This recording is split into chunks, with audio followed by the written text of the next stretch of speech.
चुनावी नतीजों ने आरजेडी के सपनों को पंख लगा दिए। पटना से करीब 2500 किलोमीटर दूर केरलम में आरजेडी का लालटेन जला है। पार्टी के उम्मीदवार पीके प्रवीण ने कुतुम्बरपा सीट से जीत हासिल की है। आरजेडी की ये जीत इसलिए भी चर्चा में है क्योंकि पार्टी की पहचान अब तक मुख्य तौर पर बिहार की राजनीति से जुड़ी रही है। आरजेडी के पीके प्रवीण ने इंडियन यूनियन मुस्लिम लीग यानी IUML के उम्मीदवार को 1286 वोटों से हराया। प्रवीण को कुल 70,448 वोट मिले। केरलम में आरजेडी लेफ्ट के साथ मिलकर 3 सीटों पर चुनाव लड़ी थी। इनमें कुतुरम्बा सीट पर जीत मिली, जबकि बाकी 2 सीटों पर पार्टी दूसरे नंबर पर रही। केरलम जैसे राज्य में आरजेडी की ये जीत प्रतीकात्मक रूप से अहम मानी जा रही है, क्योंकि इससे पार्टी को बिहार के बाहर भी अपनी मौजूदगी दिखाने का मौका मिला है। एमपी के दुर्ग में नाबालिग से दुष्कर्म के आरोपी के घर बुलडोजर एक्शन देखने को मिला है। प्रशासन ने अवैध तरीके से बनाए गए मकान को बुलडोजर की मदद से ध्वस्त कर दिया। इस दौरान आला अधिकारी भी मौजूद रहे। दरअसल आरोपियों ने सरकारी जमीन को अवैध तरीके से कब्जा कर उस पर मकान बना रखा था, जिस वजह से प्रशासन ने एक्शन लेते हुए बुलडोजर की मदद से पूरे घर को गिरा दिया। बुलडोजर कार्रवाई से इलाके में दहशत मच गई। पूरे घर को चंद मिनटों में जमींदोज कर दिया गया। वहीं इस दौरान प्रशासनिक अधिकारी मौके पर मौजूद रहे। दरअसल आरोपी किशोर चौहान ने कुछ दिन पहले एक नाबालिग के साथ दुष्कर्म किया। उसके बाद पुलिस ने आरोपी के खिलाफ मामला दर्ज कर उसे जेल भेज दिया। वहीं प्रशासन को जब उसके अवैध मकान के बारे में मालूम चला तो पहले घर खाली करने के लिए नोटिस दिया गया। न नोटिस का जवाब दिया गया और न ही घर खाली हुआ। उसके बाद पुलिस प्रशासन एक्शन लेते हुए आरोपी के घर पर बुलडोजर कार्रवाई करती नजर आई। और बड़ी खबर आपको बता दें, जबलपुर में हुए क्रूज हादसे को लेकर जिला कोर्ट का रुख साफ है।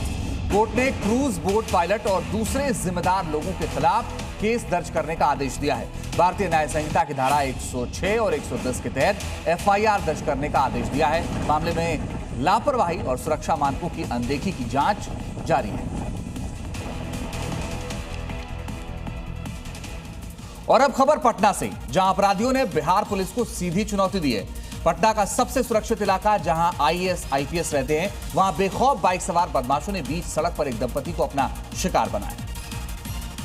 और अब देखिए, एक बाइक पर पति पत्नी सवार हैं, तभी एक बाइक से 3 लुटेरे आते हैं। 2 ने हेलमेट पहन रखा है, एक गमछा ओढ़े हुए है। 2 लुटेरे बाइक से उतरे, एक बाइक घुमाता है और गमछा ओढ़ा लुटेरा महिला से चेन छीनने की कोशिश करता है।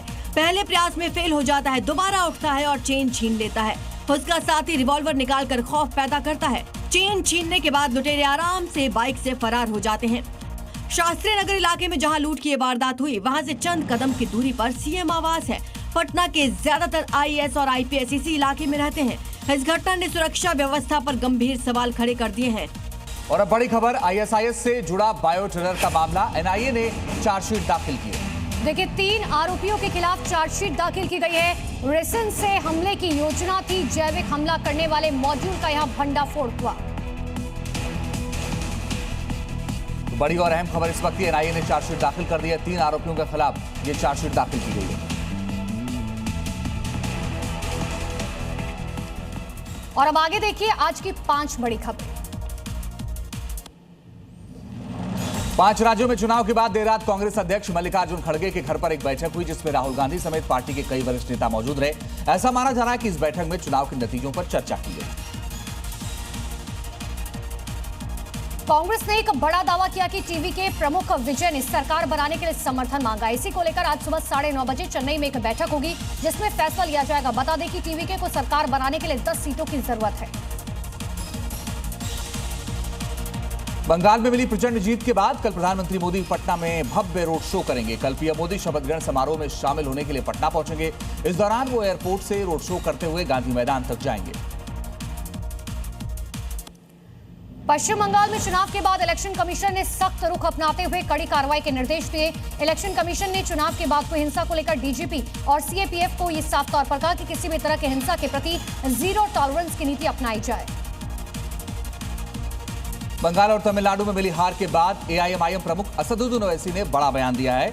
उन्होंने स्वतंत्र मुस्लिम राजनीतिक नेतृत्व की मांग की है। ओवैसी ने मुसलमानों से अपना खुद का राजनीतिक नेतृत्व तैयार करने का आह्वान किया है।